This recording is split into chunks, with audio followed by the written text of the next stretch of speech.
कोल्हापुरातल्या शिरोळ तालुक्यातील अनेक भागातील अनेक गावांना खरतर यावर्षी महापुराचा जो आहे तो फटका बसलेला आहे। खरतर 2019 आणि 2021 प्रमाणे पाण्याची पातळी जरी वाढली नसली तरी मात्र दुसरीकडे पंचगंगा नदी प्रमाणेच इकडे कृष्णा नदीने या ठिकाणी पात्र जे आहे ते सोडून वाहताना सध्या तरी पाहायला मिळते। गेल्या 15 दिवसांपासून पाण्याची पातळी जी आहे ती मात्र आता स्थिरावल्याचं पाहायला मिळते आणि म्हणूनच अनेक पिकं जी आहेत ती इथल्या शेतकऱ्यांची पाण्याखाली गेलेली आहेत। अजूनही त्या ठिकाणी शेतकऱ्यांना कुठल्याही पद्धतीने मदत मिळाली नसल्याचे इथले शेतकरी सांगतात। खरतर त्याच पार्श्वभूमीवरती आपली कोल्हापुरातल्या शिरोळ तालुक्यातील खिद्रापूर गावामध्ये सध्या उभा आहे आणि आपण जर ही दृश्य पाहिली तर अनेक शेती अशाच पद्धतीने अनेक शेतकऱ्यांची पाण्याखाली गेल्याचं पाहायला मिळते। आपण जर हा ब्रिज पाहिला तर तो जुगुळवरून खिद्रापूरकडे येणारा ब्रिज आहे जो अर्धवट या ठिकाणी पाहायला मिळतोय। जो महाराष्ट्रातले काही जमीन हस्तांतरित करण्याचा काही मुद्दा आहे तो मात्र या ठिकाणी प्रलंबित आहे, म्हणून हा ब्रिज त्याचं काम ते अद्यापही थांबलेलं आहे। मात्र याच ब्रिजवरती आज कर्नाटकचे मुख्यमंत्री सिद्धरामय्या जे आहेत ते इथल्या पूरग्रस्त भागातील पाहणी करण्यासाठी येणार आहेत।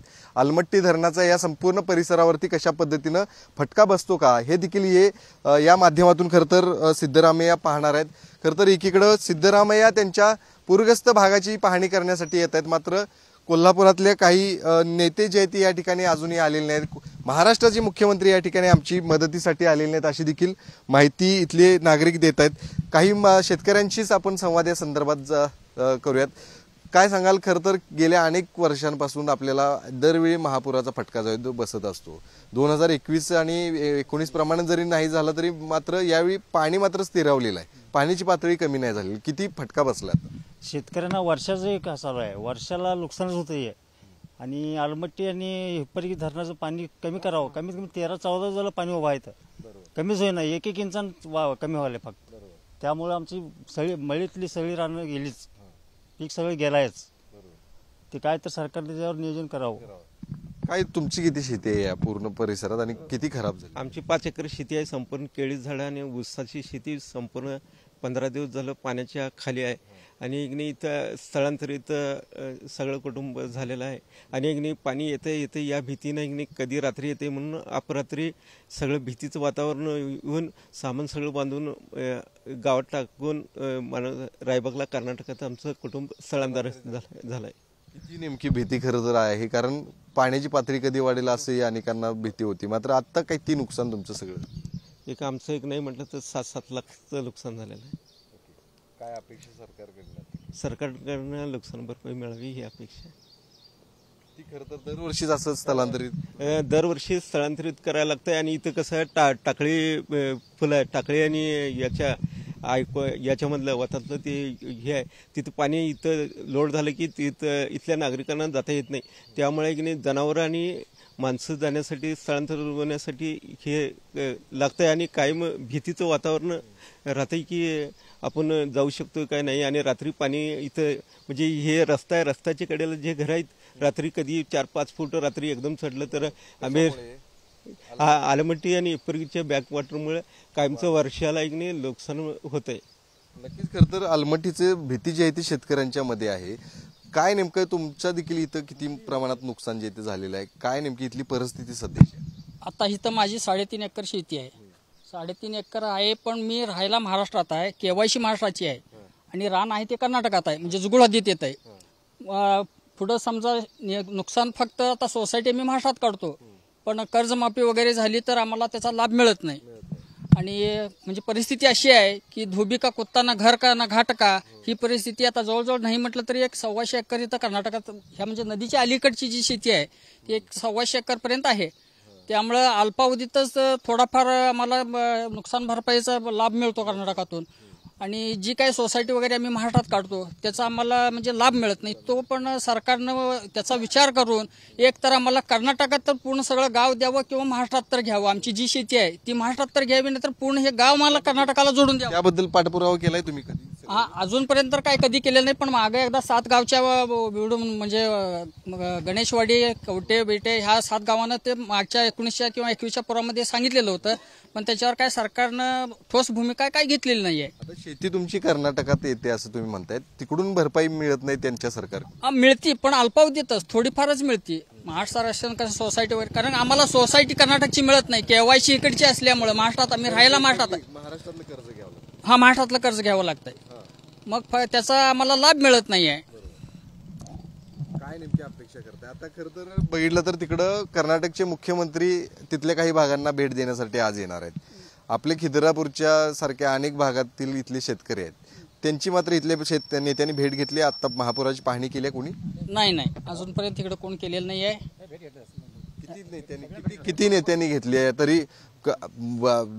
जसं मुख्यमंत्री तिथले येत आहेत, तिथल्या अनेक भागांना भेट देत आहेत, तशा पद्धतीचं इथं काही चित्र आहे महाराष्ट्रात? येऊन काय झालंय, प्रत्येक क्रमांक सगळ्यांनी येऊन भेट देऊन गेल्यात.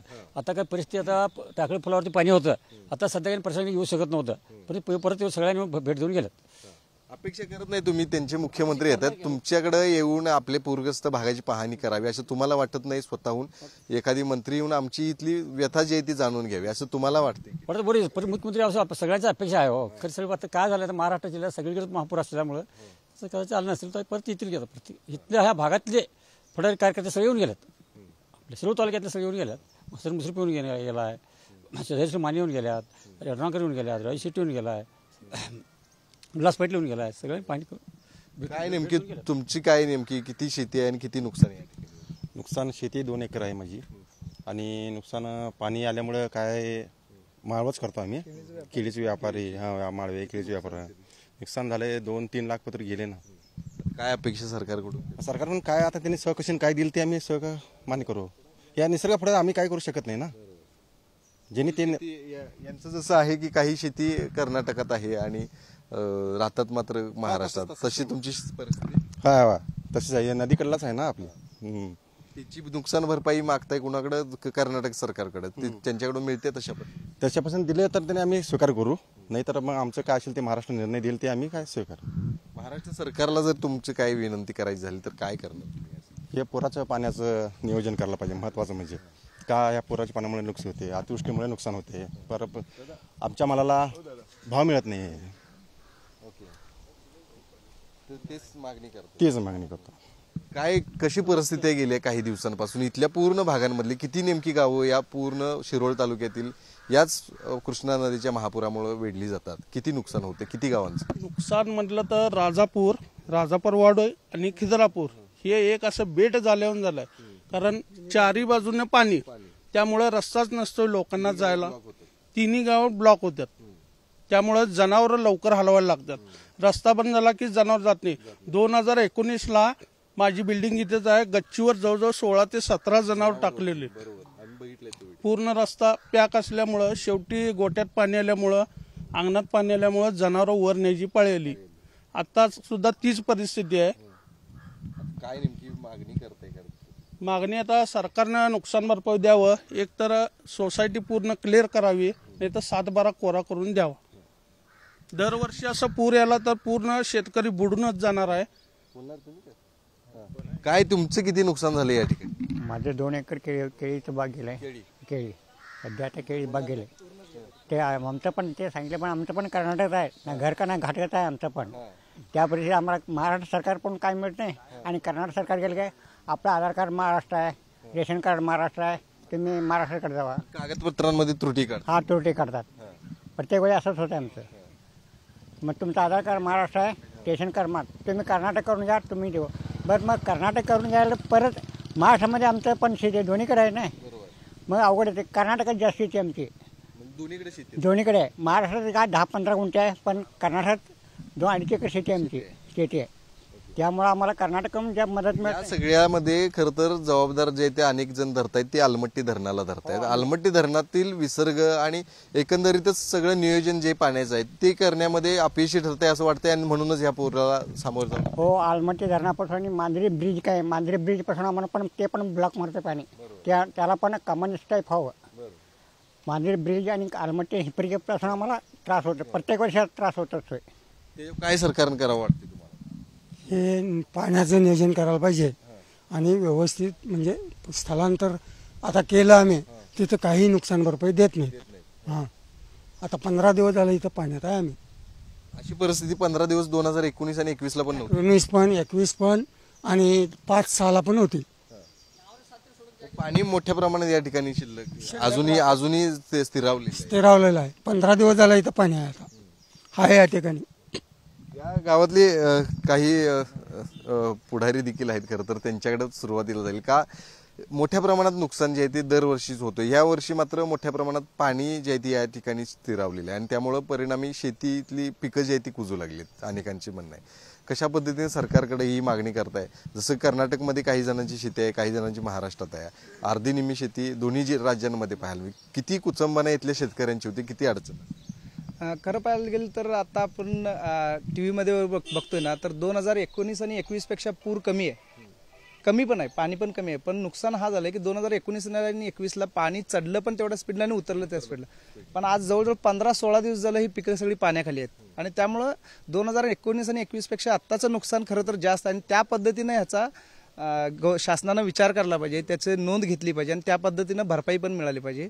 दुसरी गोष्ट, हे आज आपला मागं पूल दिसतोय, हा पूल असू दे किंवा मांजरीचा पूल असू दे, या भागात 3-4 नवीन पूल चालू आहेत. तर त्या साईडला तुम्ही पाहिला तर ते पूर्ण भराव टाकलेला आहे. तर आमची अशी मागणी आहे की ते भरावामुळे परत पुराचं पाणी इकडे वाढतंय आमच्या गावातनी, तर त्या कमानी व्हायला पाहिजेत दोन्ही साईडला, इथं असू दे किंवा मांजरी असू दे, ह्या भागात सगळीकडे कमानी व्हायला पाहिजेत. पुणे बेंगलोर राष्ट्रीय महामार्ग आमच्या पंचगंगा नदीला तिकडं कमानी पद्धतीनं पाहिजे असं मागणी आहे. तसं हे या ब्रिजचे देखील झाल्या पाहिजे. आणि ते अजून एक गोष्ट अशी आहे की जेव्हा कधी महापूर येईल ना, तेव्हा प्रत्येक नेता येतो आणि म्हणतो मी आलमट्टीला गेलो, मी सांगितलं. प्रत्येक जण श्रेय करायला बघतात. नाही, ते करत असतील, आमचं म्हणणं नाही की करत नाहीयेत, पण आमचं आता असं म्हणणं आहे की तुम्ही आलमट्टीच्या पाठीमागे लागूच नका. हे दरवर्षीच आहे. हे 2005ला 19ला 21ला पाहिले, आत्ता पाहिले. तुम्ही नदीजोड प्रकल्प जर सुरू केलता ना, 2021 नंतर कॉरिडॉर तयार करायला चालू केलं, तुम्ही बारामती साईडला केलं, म्हैसाळ प्रकल्प चालू केला. आज जागतिक बँक तुम्हाला 3200 कोटी रुपये देते ना.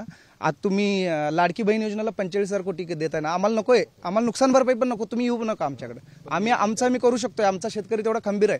पण नियोजन व्यवस्थित करा पाण्याचं. हे पाणी आमच्या दुष्काळ भागाला वळवा. दुष्काळ पडला की तुम्ही तिकडे पॅकेज देताय, पूर आला की इकडे पॅकेज देताय. शासनाचे पैसे वाचतील ना. तुम्ही एकदाच नियोजन करा, आमचं सगळं पाणी तिकडे वळवा. आलमट्टीच्या पाठीमुळेच लागू नका. त्याला म्हणू नका तुम्ही पाणी अडवा.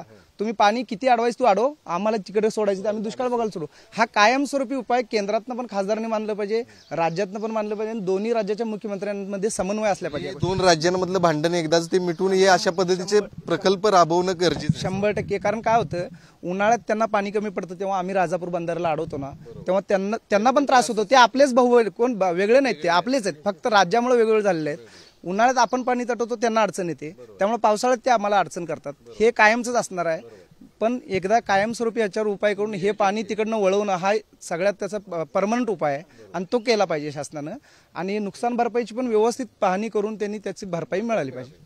नक्कीच. खरं तर हे सगळे कोल्हापुरातले खिद्रापूर गावातील सगळे शेतकरी होते, ज्यांनी आपल्या इथल्या व्यथा जे ते गेल्या 15 दिवसांपासून इथली पाणी पातळी कमी झालेली आहे आणि म्हणूनच शेतकरी जे आहेत ते काहींची शेती महाराष्ट्रात आहे, काहींची कर्नाटकात आहे आणि त्यामुळेच यांचं धोबिका कुठता न घाट का न घर का अशा पद्धतीची परिस्थिती जी आहे ती इथली झाली. त्यामुळे नक्कीच शेतकरी जे आहेत ते आता ठोस उपाययोजना जी आहे ती या महापुरासंदर्भातल्या कराव्या अशा पद्धतीची मागणी देखील करताना पाहायला मिळतात. आणि आलमट्टीचा नाद जो आहे तो आपला गेल्या अनेक दिवसांपासूनचं भांडण आहे ते देखील या संपूर्ण प्रकल्पानंतर मिटेल अशी देखील अपेक्षा इथल्या शेतकऱ्यांनी व्यक्त केली आहे. कॅमेरामन ओंकार वळवडेसह शेखर पाटील, पुढारी न्यूज, खिद्रापूर, कोल्हापूर.